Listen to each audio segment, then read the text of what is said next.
Hello, TimberServe here with Draw and Print number 5.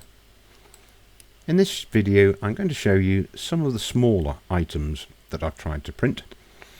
This one being some exhausts for a scrap exhaust heap pile for my garage diorama. And it was really a test of how small I could go in the design and how well that would survive on its supports.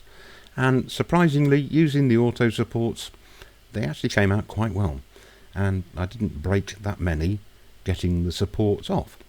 So we'll put that one down as a good success. Leading on from that, I decided, yeah, I can go for something even smaller, and the wheelbarrow arms are about inch and a quarter in diameter, and yes, it does print them out, but they are so delicate that you end up snapping them off trying to remove them from the supports. So I think a bit of creative oversizing is required so that they're more robust. So I thought I'd have a go at printing something that I downloaded, not my design, and it's in 3 parts. I think that's possibly to make it easier to print and put the supports on, but I glued it all together, and the end result is it came out. And they are so fine. The little metal straps at the top are incredibly small, and yeah, I think they're just going to get destroyed when I try to get them off these supports. So probably another one needs thickening up.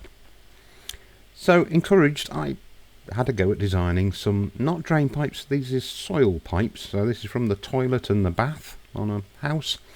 And I did it in a kind of generic system where the components could be cut to size to make up for a given height of house, but probably wasn't a good idea. I probably need to design them specifically for a particular height of a particular building, and that way they can come out in one piece and they'll work instead of being a wiggly waggly line. I did actually try to put like a pin and socket to make them join together, but that didn't come out. But you can even see the inspection panels at the bottom, which is awesome. So yeah, I'm learning. We're going to have to join them together, but basically that worked out really well. And just to demonstrate it, I put them together and stuck them on the side of a building that I'm currently doing.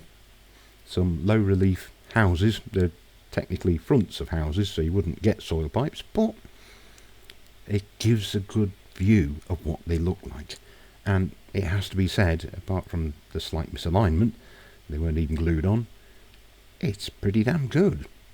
It's definitely going to be a winner, and I needed to develop it a little bit further. So if you're enjoying the series, please like, subscribe, click the bell, and I will see you in the next one.